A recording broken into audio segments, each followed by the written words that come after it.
সুপ্রিয় দর্শক মন্ডলী, আপনারা কিরম আছেন? আশা করি আছেন ভালো। আমি ভালো নাই, কারণ আমার বাড়ির বউটা একটু কালো। শুকনো কথায় চিরা বেজে না, দরকার এখন টাকার।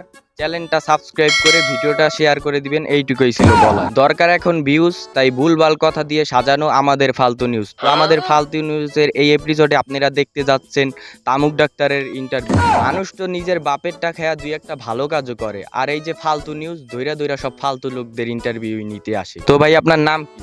ডক্টর তামুক। একটু খুইলে বলেন। ডক্টর তামুক।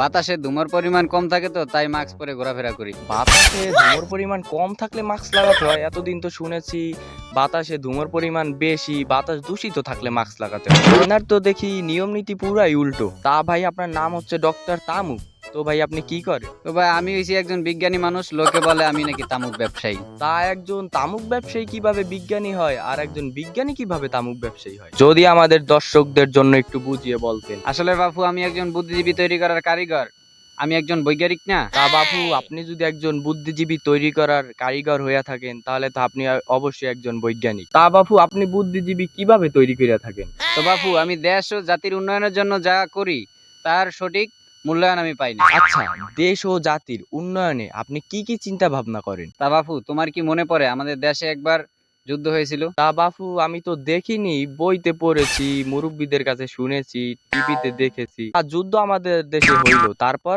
সব বুদ্ধিজীবীকে হত্যা করা হলো। হ্যাঁ হ্যাঁ হ্যাঁ হ্যাঁ, এই ঘটনা সত্য। বাঙালিকে ছোট করার উদ্দেশ্যে বুদ্ধিজীবীদের মেরে ফেলা হয়। তা আপনি ঠিক কথাই বলেছিলেন, তারপর?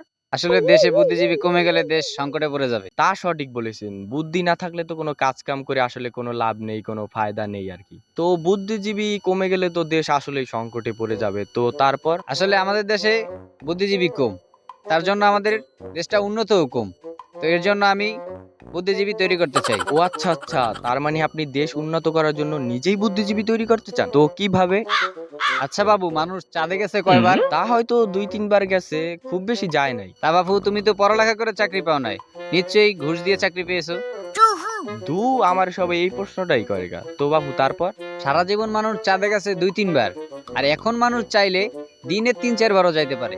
আবার যদি চায় থেকেও যেতে পারে চাঁদ। চাঁদে যাইতে তো মেলা সময় লাগে। আবার নাকি এখন দিনে 3-4বারও চাঁদে যাওয়া যায়। আবার নাকি চাইলে থাকাও যায়। চাঁদে থাকার লাইন আছে? তা আমি কি অটো পাস করলাম, এতটা তো আমি জানিও না। তো কিভাবে সম্ভব? সবই সম্ভব, অসম্ভবকে সম্ভব করাই তামুক ডাক্তারের কাজ। তা এটা কি অনন্ত জলিলের নতুন ক্যারেক্টার নাকি? এই জায়গাটা ভালো না, তুমি সাইডে চলো, তোমাকে বুঝাই বলছি। লন। It's DJ. বাবু, এই জায়গায় দাঁড়াও, আমি আবার এক জায়গা থাকতে পারি না তো, এর জন্য। বাবু, আমারে আবার পুলিশে খোঁজে তো, তার জন্য। কে আপনাকে পুলিশে খোঁজে কেন? আপনি একজন বিজ্ঞানিক মানুষ, এত নামি দামি একটা মানুষ, আপনাকে কেন পুলিশে খুঁজবে? ওই যে বললাম, আমি পৃথিবীতে বুদ্ধিজীবী হত্যা করার বড় একটা প্ল্যান চলতেছে। পৃথিবীতে বুদ্ধিজীবী হত্যার বিরাট এক প্ল্যান চলতেছে, তা না হয় চললো, তা বাপু আপনাকে পুলিশ খুঁজবে কেন? বুদ্ধিজীবী তৈরির কারিগরি তো আমি। বুদ্ধিজীবী তৈরির কারিগরি আপনি? কি করে? ওই যে কলাম, একটা মানুষ যদি দৈনিক 3-4বার চাঁদে যেতে পারে, তাহলে সুস্থ মানুষ আর ওই মানুষটা কি এক? না, তা তো এক না আসলে। তাহলে তো নিশ্চয়ই তার ভিতরে কোনো সুপার পাওয়ার আছে। হ্যাঁ হ্যাঁ, তো সুপার পাওয়ারটা কোথা থেকে এলো? তা কোনতে এসেছে? তামুকের থেকে এসেছে। বাহ, তার মানে তামুকের থেকে এত সুপার পাওয়ার আসে যে একটা মানুষ দৈনিক 3-4বার চাঁদে চলে যায়? তো তারপর বাপু? হ্যাঁ বাপু, এই তামুকের ক্ষমতা অনেক। তো এই তামুক তুমি কোথায় পাবা? আই হ্যাভ নো আইডিয়া, কোথায় পাবো? আমার কাছে পাবা, আমার কাছে তামুক পাবা। এ তামুক মানুষ খাবে, তারপর চাঁদে যাবে। কি অসাধারণ সুপার পাওয়ার, আমার তো বিশ্বাসই হচ্ছে না। কিন্তু আপনি এমন একটা জিনিস আবিষ্কার করেছেন যেটার মাধ্যমে একটা মানুষকে প্রতিদিন 3-4বার চাঁদে পাঠানো যাবে। তা আপনাকে পুলিশে ধরবে কেন? আপনাকে তো নোবেল পুরস্কার দেওয়া উচিত। যারা খাচ্ছে তারাই খাবে, অন্য মানুষকে খেতে দেবে না। তারা চায় না আর কেউই বুদ্ধিজীবী হোক। আচ্ছা, তার মানে যারা খাচ্ছে তারা খাচ্ছেই, আর নতুন করে যদি কেউ খায় তারাও বুদ্ধিজীবী হয়ে যাবে। এই জন্য যারা খাচ্ছে তারা আর চাচ্ছে না নতুন করে কেউ বুদ্ধিজীবী হোক। এই জন্য আপনার মতো যারা বুদ্ধিজীবী তৈরির কারিগর, তাদেরকে পুলিশ ধরে নিয়ে যাচ্ছে। হ্যাঁ বাপু, তুমি তা ঠিক ধরেছো।